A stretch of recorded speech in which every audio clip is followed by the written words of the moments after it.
Podcast Rio Ônibus, o canal para quem usa transporte público no Rio.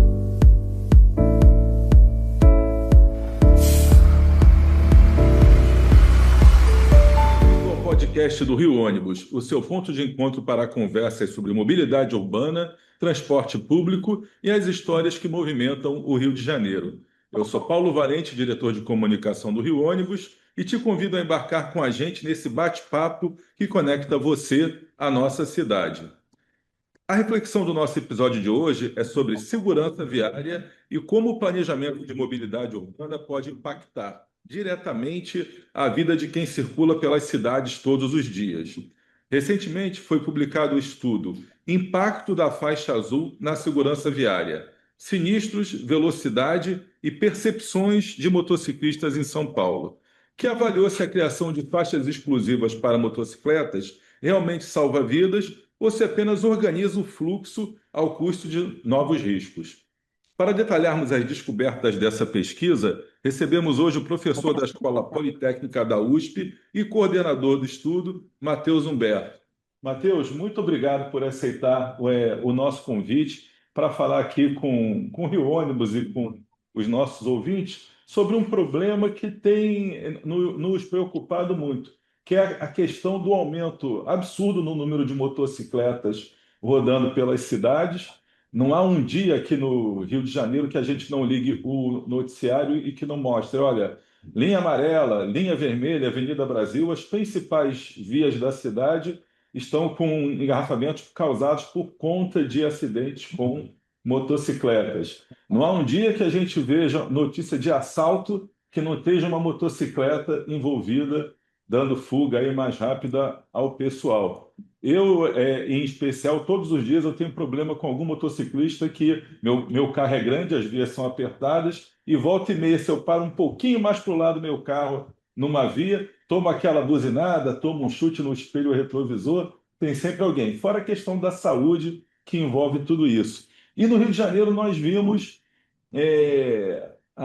uma iniciativa, já tem duas faixas azuis pintadas aqui em duas vias de menor circulação até. São a primeira tentativa, porque a gente não sabe se aquilo foi pintado realmente por um estudo de trânsito ou se foi pintado para dizer que estão fazendo também.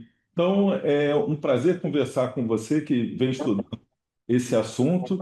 E realmente é um tema que surgiu agora recentemente, está causando muita preocupação no Rio, em São Paulo, a questão de saúde também pesa muito nisso. Então, obrigado por aceitar trazer um pouco de luz aí para a gente sobre esse assunto.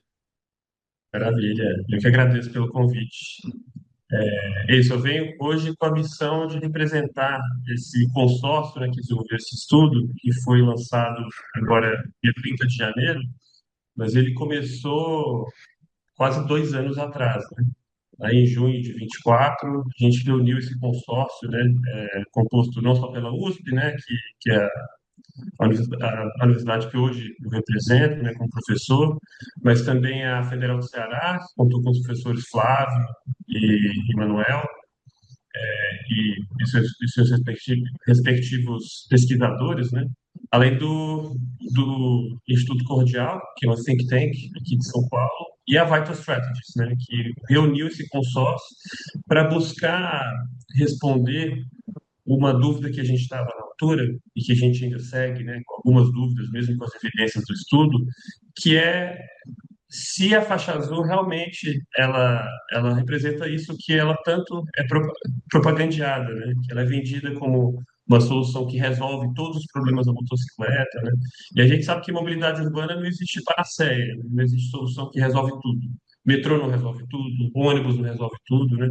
Mas a gente sabe que tem alguns caminhos, né, que evidenciam para a mobilidade sustentável, o transporte coletivo, né, de qualidade é um deles, né? Mas esse estudo ele surgiu muito para atuar como essa gota de evidência, né, nesse campo de segurança viária, em especial nessas sinalizações que a gente chama de experimentais, né? A faixa azul, como várias outras, né, que têm sido testadas no país e que são autorizadas pela Secretaria Nacional de Trânsito, né, que é vinculada ao Ministério dos Transportes, ela que autoriza ou não os municípios testarem novas soluções, né, para para ver se a gente melhora o trânsito, a circulação nas cidades, né? Então, a faixa azul veio com essa iniciativa, né, que foi encabeçada pela Prefeitura de São Paulo, né? Em 2022, eles implantaram a primeira faixa azul, mas São Paulo, de certa forma, hoje é o município que concentra essa escala, né, muito aumentada de faixa azul, são mais de 200 quilômetros de faixa azul implementada na cidade desde 2022.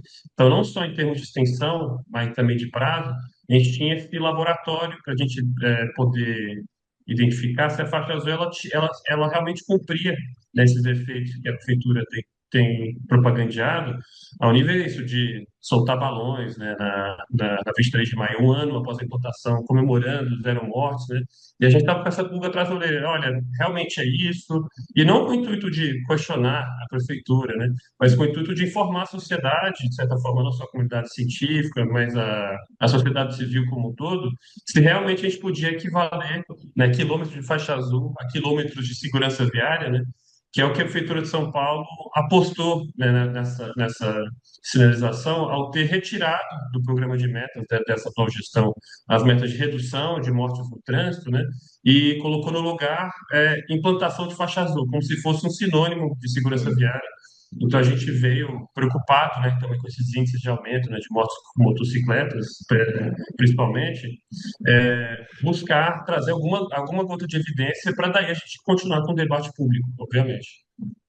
Você colocou uma coisa bem interessante, porque eu recentemente fui no um amigo meu está vendendo essas bicicletas elétricas que têm restrição, que não precisam emplacar. É, ele criou uma revenda disso e me convidou, fui na inauguração e lá está no letreiro a propaganda. Motochef é a empresa dele, sua solução em mobilidade. Então, eu fiquei discutindo lá com ele, com os convidados, olha, isso aqui é tudo menos solução para mobilidade. Então, você pode falar, a sua opção para a falta de mobilidade, você se deslocar nesse veículo aqui. Mas vendem a motocicleta, o mototáxi especialmente, como uma solução para os problemas de mobilidade. E você colocou na sua fala essa questão. O metrô não resolve tudo, o ônibus não resolve tudo, mas eu tenho certeza que a motocicleta, em termos de transporte público, resolve menos ainda. E se a não ser, você falou também agora de 200 quilômetros de faixas em São Paulo. Aqui no Rio, somando as duas faixas, eu acho que não chega a 2 quilômetros, porque são distâncias pequenas mesmo e que normalmente em vias que estão bem engarrafadas. Então, era aquele corredor das motos, já passavam, pintaram de azul. E não tem um começo e um fim. É no meio da pista começa e logo depois termina.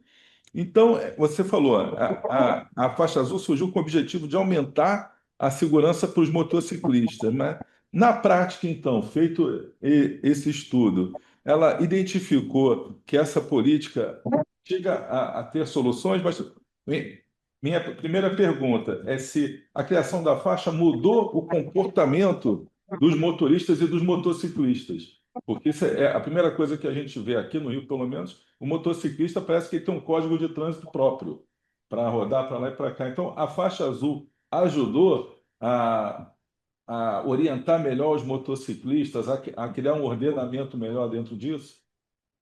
Perfeito. Acho que antes de ir um pouco para esses resultados principais, né, do nosso estudo, né, sobre a faixa azul, eu queria dar uns passos atrás, para comentar sobre um fenômeno que você comentou que eu acho particularmente interessante, né? Essa ascensão das motocicletas, né?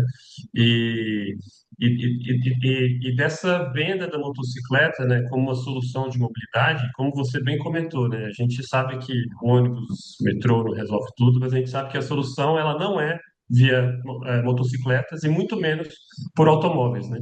Que é quem lidera esses índices isso, de ocupação do espaço, de mortes no trânsito, poluição do ar, poluição sonora, né? Então, realmente, a solução ela vem para um transporte público coletivo e de qualidade, né? E de preferência gratuito, né? E nessas ocasiões eu sempre costumo lembrar de uma frase da minha avó materna, né? Lá em Minas Gerais, que desde pequena ela me falava uma frase assim, tudo é bom quando é por opção, né? Então, as pessoas quando elas pegam um ônibus, andam a pé, né, para mobilidade, isso também não é diferente, né?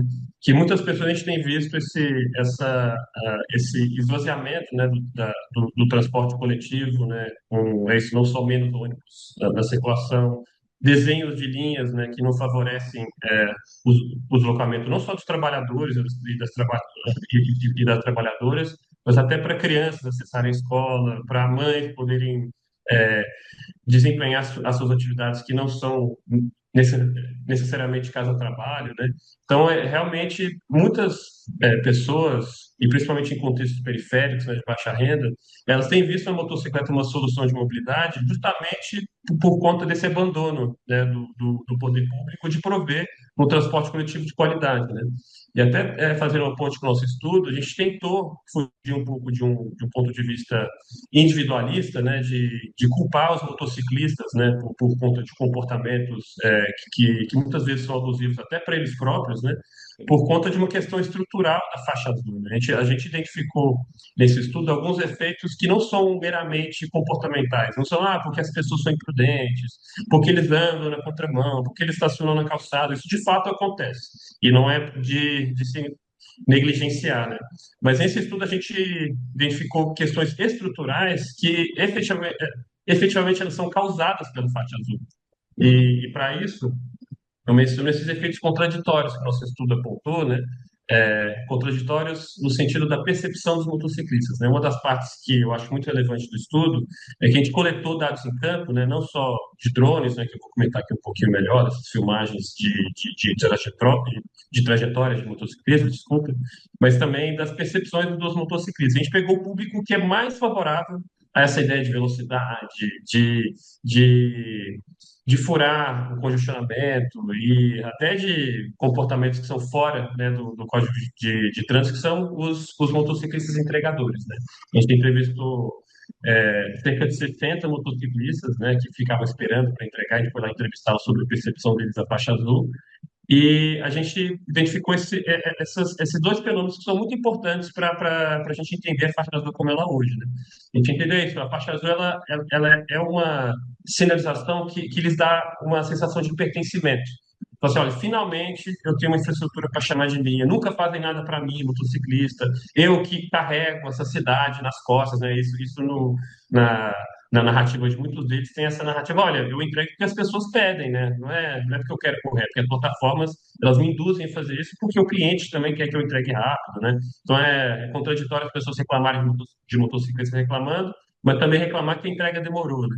E aí eles falam dessa contradição e também de se sentirem também mais vistos, né, no espaço público e na via pública, né, em principal, porque tem um espaço para chamar deles, mas isso ao mesmo tempo, agora indo para o outro lado, né, eles falam, olha, a gente é induzido a correr mais, né? Tem até motociclistas que relataram para a gente que ao eles andarem no limite da velocidade da via, né, que em geral é 50 ou 60 por hora aqui em São Paulo, os motociclistas que vêm atrás, eles reclamam e até deram um apelido para esses motociclistas que respeitam as regras de azeitonas, porque eles ficam entupindo a motofaixa, né? Então, de certa forma, a gente viu esse comportamento que ele é estrutural. Mesmo quem não quer andar rápido, ele é induzido a andar rápido.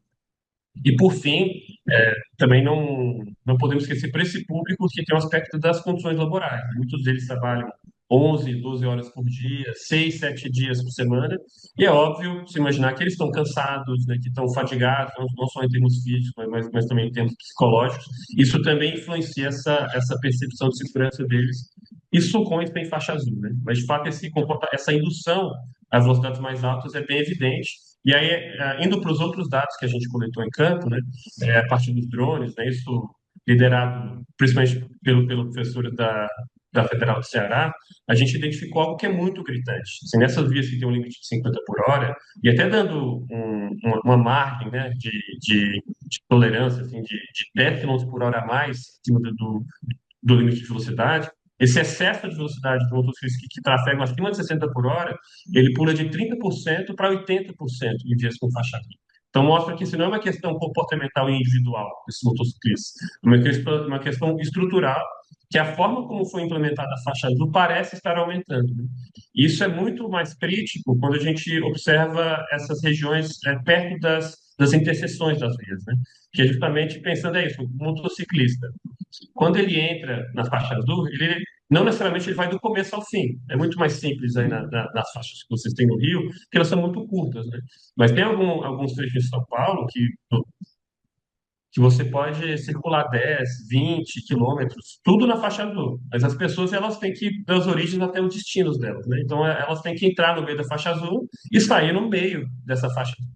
Em um contexto em que esses motociclistas estão cada vez mais rápido, é aí que parecem estar acontecendo essas colisões, né? Não só entre os motociclistas, mas também com motociclistas com outros veículos, né? De carros também que querem passar de uma faixa para outra, ou até trazendo o tema do transporte coletivo, que não foi o enfoque desse estudo, mas até para o transporte público, em geral por ônibus, né? Que são os modos de transporte que passam nessas vias de transporte coletivo, também pode haver um impacto maior de um motociclista que vem em alta velocidade e ao ele ter que sair ou entrar nessa via, é aí que parece que está ocorrendo esse conflito. Isso tudo para dizer que essa triangulação das informações, isso não são informações que nós do estudo tiramos da nossa cabeça, né?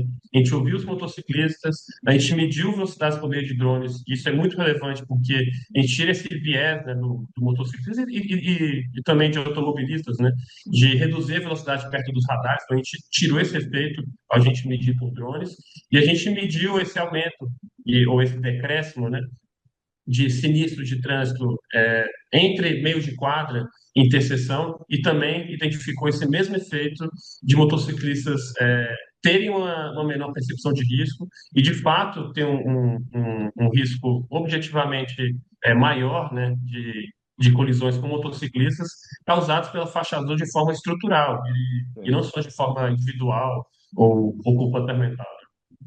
Então, você falou uma coisa interessante, que o metrô, o trem, aqui no caso do Rio nós temos barcas, temos VLT e tudo, eles não dividem as vias com as motocicletas, com os veículos de passeio. Aqui o ônibus divide. São Paulo tem até muito mais faixas exclusivas para ônibus. E a gente aqui tem Uhum.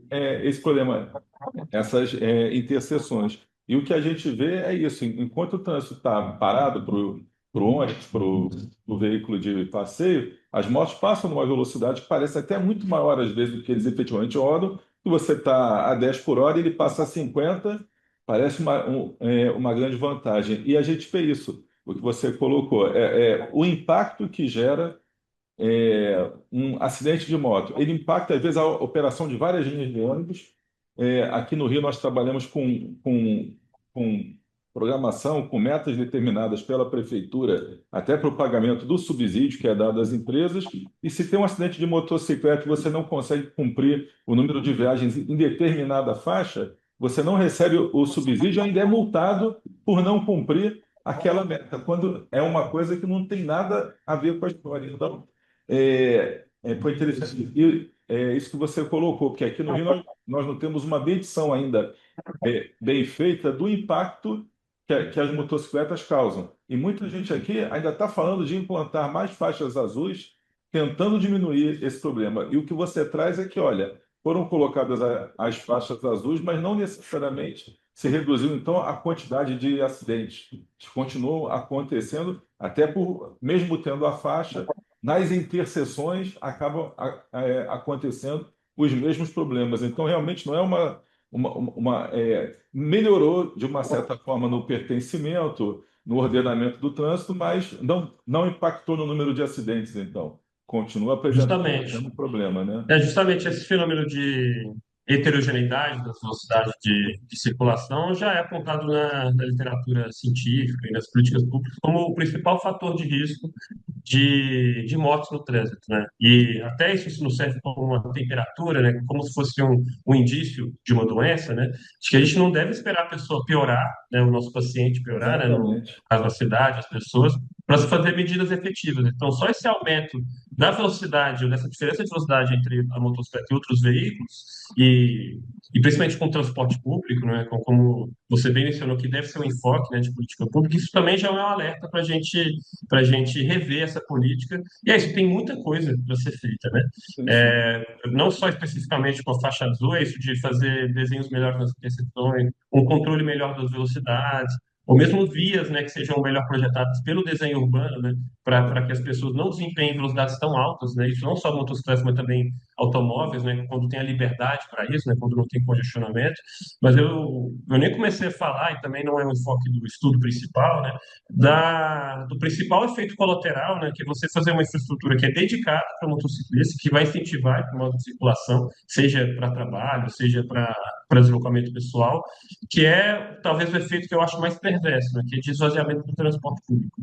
É mais Exatamente. uma medida de você, olha, pegue motocicleta, que vai ser entre aspas, solução de mobilidade, como você comentou no começo do programa. Sim, sim. Você colocou uma coisa também que você falou, en passant, que não é o tema do episódio de hoje, mas você falou no transporte público. É, me levantou uma pergunta que eu vou te fazer aqui fora do nosso contexto, mas você falou do transporte público gratuito. E isso é um tema nosso aqui do Rio Ônibus. As pessoas até, pô, mas como que empresas de ônibus, um sindicato de empresas de ônibus está defendendo a tarifa zero? Aí é uma análise de muitos e muitos capítulos do nosso podcast aqui, de várias entrevistas, mas há um entendimento de que uma das formas de se estimular o uso do transporte público seria a gratuidade, porque já se paga em São Paulo tanto de subsídio, no Rio de Janeiro se paga outro tanto. Então, se houver uma política realmente privilegiando não o transporte público, mas vamos na discussão maior, é o que eu falo sempre. No caso do Rio, mas é o mesmo de São Paulo, de tudo, a gente tem muito contato com o pessoal de São Paulo. Que mobilidade, que cidade a gente quer? Que mobilidade essa cidade de qualidade precisa ter? Qual o papel do transporte público e do transporte por bicicleta, ou a pé, ou por moto, dentro dessa mobilidade? Quanto custa essa conta, né? Qual o valor para se ter um transporte público de qualidade? E no final, quem vai pagar essa conta? Para que não recaia somente sobre o usuário, aí encarece demais, a tarifa fica cara. Pô, hoje no Rio sai mais barato, às vezes, três pessoas juntas pegarem um aplicativo do que pegarem um ônibus, com as vantagens do aplicativo. Eu te pego na porta, eu te levo na porta, carrego a tua bolsa, você não tem que ficar no ponto, você tem uma previsibilidade maior. Então, é uma grande discussão que eu acho que a gente tem que ter, e a gente fica sempre nessa. Já que tem a moto, vamos criar uma faixa azul, mas sem pensar na mobilidade como um todo. Vamos criar um sistema de BRT aqui. No caso do Rio, já se discute liberar as vias de BRT como se fossem faixas azuis. Vamos liberar as motos para andarem pela faixa do BRT, porque aí vai dar velocidade, vai ter menos acidente. Então, não há uma visão holística de tudo. Ninguém para pensar no todo, na qualidade de vida da cidade, na mobilidade como um todo e fica nessas soluções. Então, só uma perguntinha fora do contexto. Quando você falou, no estudo, contemplou alguma coisa assim? A minha última pergunta vai ser sobre o que você, a USP, todo o pessoal envolvido, recomendaria como solução. Mas botando, então, essa questão também. A tarifa zero, dentro das propostas que vocês têm para a melhoria da mobilidade, de se resolver a questão dos acidentes com moto, desse tipo de coisa. A tarifa zero, a gratuidade, é uma das soluções que a gente pode considerar como necessárias para a gente qualificar a mobilidade urbana, melhorar a qualidade de vida na cidade? Olha, desafio poder responder essa pergunta, né? Eu Mas eu fiz vou aqui tentar respondê-la em partes, né? um apanhado geral de tudo aqui. É, o, é isso, de fato, eu ofereço disciplinas aqui na USP em dois cursos, né? Eu vou separar a minha resposta nessas duas disciplinas, né? Que uma delas é transporte público urbano, que eu acho que tem a ver com essa primeira pergunta, e a outra é transporte e meio ambiente, né? Que tem a ver com impactos ambientais, que eu também queria passar por eles, né? A Uhum. primeira delas sobre transporte público é isso, nessa disciplina e nas nossas pesquisas, né, com os nossos estudantes, nossos grupos de pesquisa, a gente busca identificar quais são as suas barreiras para os usuários não usarem o transporte coletivo, ou quais são os incentivos para eles usar o transporte coletivo, né, olhando para o outro lado, e um deles, claramente, é o custo financeiro. Muitas famílias, né, a gente tem visto aqui em São Paulo com os estudos, né, que a gente tem identificado esses aumentos, né, do uso de transporte público por meio desse programa de tarifa zero, por meio, ainda que seja parcial, né, em São Paulo, que é o Domingão Tarifa Zero, que já está fazendo 2 anos de história, está vendo esses impactos. E, de fato, as pessoas elas poderem planejar sua mobilidade até de forma coletiva, né? Famílias, né, poderem usar o transporte coletivo, optar pelo transporte coletivo, ou de poder optar sair de casa, né, para ir para um parque, para ir para um estabelecimento de lazer no final de semana, isso não é algo que é trivial, que deve ser descartado. Então, de fato, isso é um impacto bem significativo, por mais que ele seja bastante tímido, né, diria eu. Mas essa é uma das barreiras. Uma das barreiras que até, pegando o caso do Domingão Fazer como exemplo, né, é de que as linhas não são desenhadas para as pessoas acessarem equipamentos de lazer. Então, tem sido desenhadas outras linhas aqui em São Paulo, né, que são chamadas de Paulitar. A Petranz tem identificado, tem uma equipe muito boa de dados, né, na SPTrans, na área de dados, que tem tentado desenhar novas linhas a partir dessas novas demandas, né, dos passageiros. Isso tudo para me levar ao segundo ponto, que é isso, a gente tem que ter um desenho que contemple as demandas da população, né, que em geral isso são calcadas nessas pesquisas de origem e destino, nessas pesquisas de mobilidade, são muito importantes, mas a gente acaba favorecendo um tipo de usuário que é isso, é um homem branco de renda média, de uma idade capaz, né, que ele vai acessar a casa e o trabalho dele. E a mobilidade não é só isso, né? As pessoas têm que acessarem a saúde, a educação, tem que favorecer também pessoas que não necessariamente elas desempenham esse jeito pendular, né, de se deslocar casa e trabalho. Então, tem um desenho das redes que também entra nisso, né? Além disso, existe uma certa coragem política, né, para a gente priorizar infraestrutura de transportes que realmente priorize o transporte público. Para quem usa um corredor de ônibus aqui em São Paulo, como eu, né, que às vezes pega o ônibus Consolação Rebouças, né, que tem um corredor de ônibus aqui para ir até a USP, é muito satisfatório, né, para o usuário de transporte coletivo e, de certa forma, para qualquer cidadão, né, da cidade de São Paulo, que pode usar aquele modo de transporte que é diferente de um aplicativo, mesmo de um táxi, que também é transporte público, né, mas que muitas pessoas não podem pagar aquela tarifa, né, e o ônibus também, algumas pessoas não podem pagar, mas é mais acessível, e é muito satisfatório você ver o ônibus ser priorizado no meio daquele mar de congestionamento, né?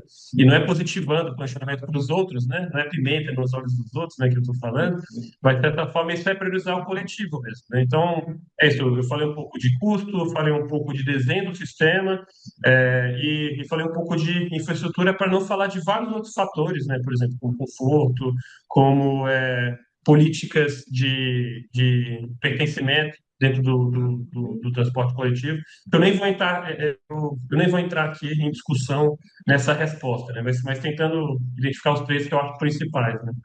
Para daí passar para a parte de transporte e meio ambiente, né, que nesse curso que eu ofereço para os estudantes de engenharia ambiental, eu trago nas primeiras aulas o que em geral, eles, no futuro, né, como engenheiros ambientais, vão tratar nos estudos de impacto ambiental, de transporte, né? Em geral, foca só em congestionamentos, e se for muito aprofundado, vai também lidar com com poluição do ar e com consumo de combustível, né? Isso para ser bastante aprofundado em relação ao estudo que a gente tem na área.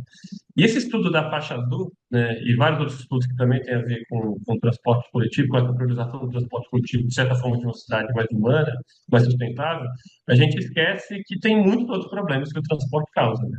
A gente tem visto essa ascensão das motocicletas, assim, e quem vive numa cidade grande, né, como eu, como vocês estão aí no Rio, estou aqui em São Paulo, não é negligenciável você perceber o aumento de poluição sonora causado pelas motocicletas, né? Então, esse é um efeito que a gente esquece, né? Mas que também esse é o tipo de cidade que a gente quer, uma cidade extremamente ruidosa, extremamente congestionada, né? Que também existem congestionamentos de motocicleta, né? Eu trabalhei faz uns 3 anos em algumas cidades da África, né? Ali da parte do Golfo da Guiné, né? Do Ala, que é uma cidade dos Camarões, eu já fiquei parado no congestionamento de 40 minutos de motocicleta, só composto por motocicleta. Se a gente não tem esse nível, né, de motorização de motocicleta no Brasil, mas é isso, é um modo individual, motorizado, que mata pessoas no trânsito, que congestiona as vias e causa poluição sonora. Isso sem falar de um efeito também que também a gente trata nessa disciplina, né, que tem sido, que foi muito bem abordado por um sociólogo, né, engenheiro brasileiro, assim, que é referência nesse do mundo na parte de transporte e meio ambiente, o engenheiro Eduardo Vasconcelos, que é o efeito barreira. Quando a gente pensa esses corredores, né, de motocicleta em alta velocidade, em vias, é um lugar, poxa, que ninguém quer estar. Ninguém não só quer estar, mas também não consegue atravessar essa via, né?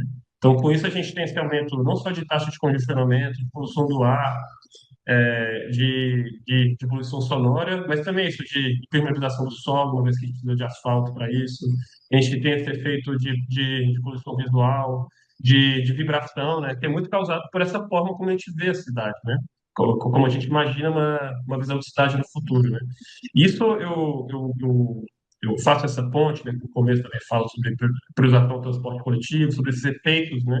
Ambientais danosos, né? Que a motorização nos traz nas cidades, a moto é um desses fenômenos, mas o carro, né, também entra nessa conta, e entra numa discussão que a gente teve lá no começo do projeto do Faixa Azul, me recordo da gente discutindo sobre essa situação da faixa azul, e até isso, se a gente tivesse identificado uma coisa boa para a faixa azul em relação a sinistros, percepção dos motociclistas de velocidade, com certeza a gente também teria divulgado.